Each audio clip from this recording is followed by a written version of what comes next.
Day 1267 of the Ukrainian War Map, also known as the Russo-Ukrainian War. Juzzie here, and today is another update as I take a simplified and down-to-earth approach to some of the most important happenings on the ground in Ukraine. So starting off, we'll take a look at those Russian losses, as currently Russia sits on more than 1,067,000 military personnel losses, representing an additional 990 in the past day. Then as for hardware, 5 tanks, 3 APVs, 29 artillery, a rocket launcher, and another oil refinery strike. So to start out in the Russian map, as Russia's Volgograd oil refinery is once again in the headlines, and as per usual, for all the wrong reasons. Because overnight, multiple Ukrainian drones punched through air defenses and into the Lukoil-owned complex, igniting a fire big enough to register on NASA satellites. The blaze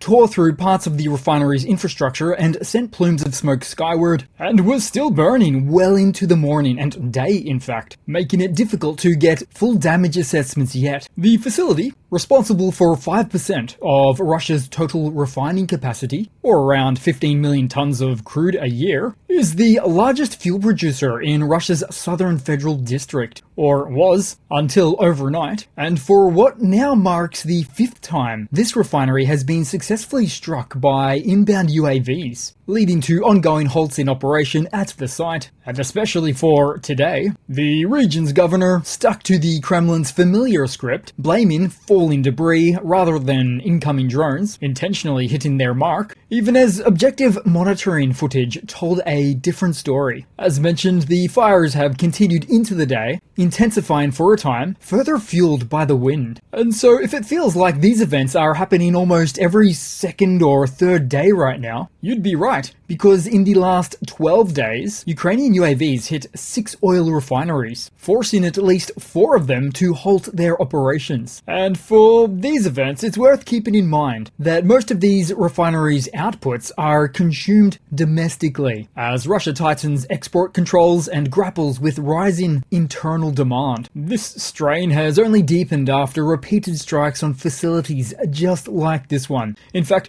just today, Russia's A92 gasoline set a new all-time price record, hot on the heels of last week's record-breaking A95 price highs. So it's a serious situation for a country whose pump prices had remained largely flatlined for many years prior to the full-scale SMO invasion, and where Russian automotive gasoline prices have translated to the Bowser pump, where Russians are now paying just less than 20% of what, for example, Americans pay for fuel, which is an astronomical pricing structure for Russians, considering that US citizens earn around 4 times more than their Russian counterparts. So this is where the cheap fuel narrative in Russia gets a lot more complicated now. It was once cheap, but those days are passing, now dismantled by war, sanctions, and Ukraine's precision mechanical birds. Now to the main map and into the Donetsk operational zone, where Ukrainian forces might just be tightening the noose around Russian units caught in Zoloty Kolodiez, with AFU brigades now pressing both flanks of the Russian salient dash. On the western side, the 93rd Mechanized Brigade and the 4th NGU Rubiz Brigade are applying the pressure, among others. On the eastern flank, the 1st Assault Da Vinci Battalion and other rapid response elements, exerting the pressure as a means to box in the enemy. Also among the list, the 1st Corps Azov of the National Guard of Ukraine, who stated that over the past 48 hours, it has been punishing for the Russians. 151 eliminated, more than 70 wounded,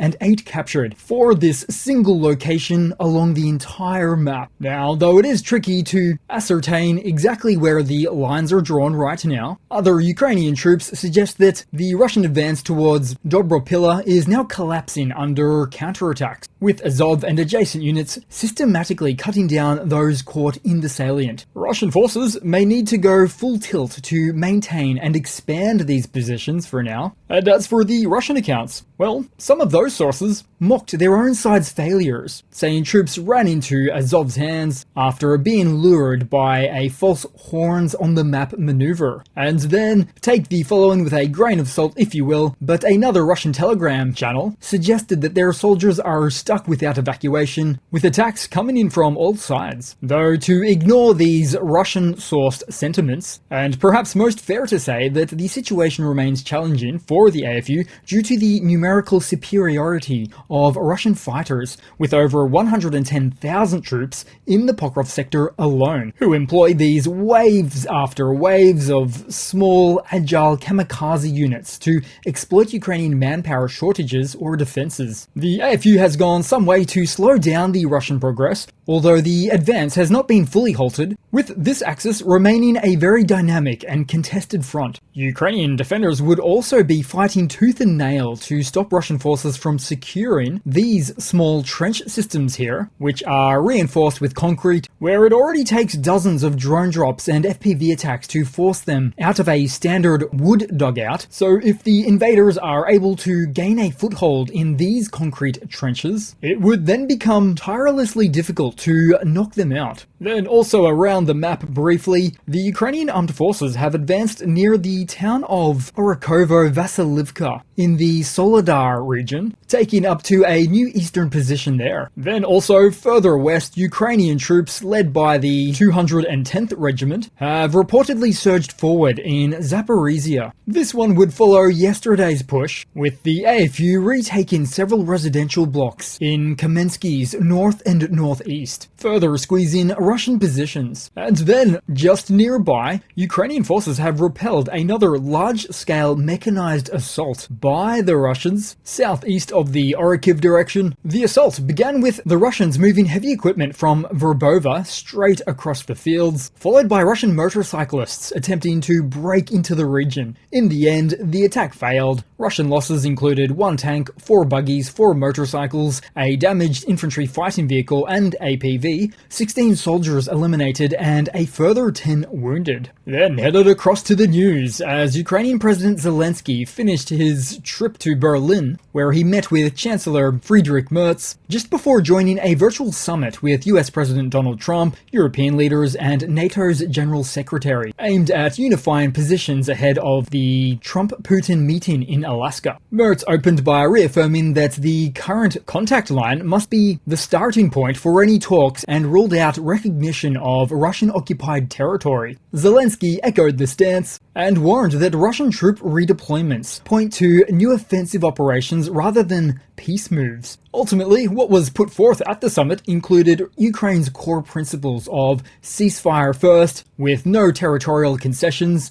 a clear NATO-EU path, with ongoing military aid, sanctions that stay or tighten until Russia changes course, and Russian reparations from frozen assets. Kyiv doubts Kremlin will accept the terms, but argues that without enforcement mechanisms in play, any ceasefire is only a pause before renewed war. Meanwhile in news, a senior Russian delegation is touching down in Alaska ahead of tomorrow's high-profile summit with US President Donald Trump. Flying in aboard the IL-96, the team includes Defense Minister Belousov, Foreign Minister Sergei Lavrov, and Presidential Aide Dmitriev, among others. The talks are scheduled to begin at 11:30 a.m. local time tomorrow the 15th, starting with a one-on-one between Trump and Putin, joined only by translators, before a joint press conference. That would feel strange to watch. Now, apart from the inbound traveling Russian delegation, as for the main Kremlin gremlin, Putin, his travel plans remain as secretive as ever, with no public confirmation of when or how he'll arrive until he's already safely on the ground. Though it's likely that he'll set himself up in the far east of Russia before a quick unscheduled zippy flight across the Bering Sea to Anchorage, ensuring his maximum safety possible. Now, the upcoming summit all comes at a time when Russian officials have reiterated that Russia's objectives in Ukraine remain unchanged just ahead of the Alaska summit. Trump-Putin meeting, where it appears that, so far, the Kremlin is using the summit to portray Russia as a world power equal to the US and to posture Putin as a geopolitical equal to his American counterpart. So for this upcoming meeting, and at a quick guess, it's likely that Russia will table proposals before Trump that Ukraine could never accept, which goes a long way to explain Russia's dismissal of a trilateral meeting including Zelensky. I'd say Putin's also likely, very likely, to announce a large-scale POW exchange involving thousands for a move designed to make himself look generous during talks, while in reality, self-serving, as it provides Russia with an almost instantaneous bump to their own army's manpower figures. Which reminds me, the vast majority of the time, Ukraine is the side waiting on Russia's political approval before a prisoner exchange can go ahead. Ukrainian officials have said repeatedly they're ready to swap immediately, but the final green light nearly always comes from the Russian side. It takes two to tango, and the Kremlin is the one that holds out. It's their political lever, tying them to unrelated negotiations, waiting for a symbolic date, or holding off to gain propaganda value. A good example of this could just be tomorrow. And then to related news to round off the video, as 84 Ukrainians, both military personnel and civilians, are home after the latest prisoner exchange with Russia. Many require urgent medical care and long-term rehabilitation, among them a man who spent 4,013 days in captivity, clearly predating so far this 1,267-day war, with this latest group exchange that includes civilians imprisoned since 2014 through to 2019. One includes a female primary school teacher jailed in 2019 from the old Donbass occupation days, and jailed probably for, or realistically for, actions as simple as speaking out against the occupation or refusing to cooperate with other occupation structures. Sentences like these are almost certainly politically motivated rather than being of a legitimate criminal conviction. So that's it for today, guys. I'm really looking forward to that joint press conference with Trump and Putin. It doesn't even seem possible. Or real. I guess time will tell. So thanks again, and I do hope to see all of you guys there in the next one. Cheers!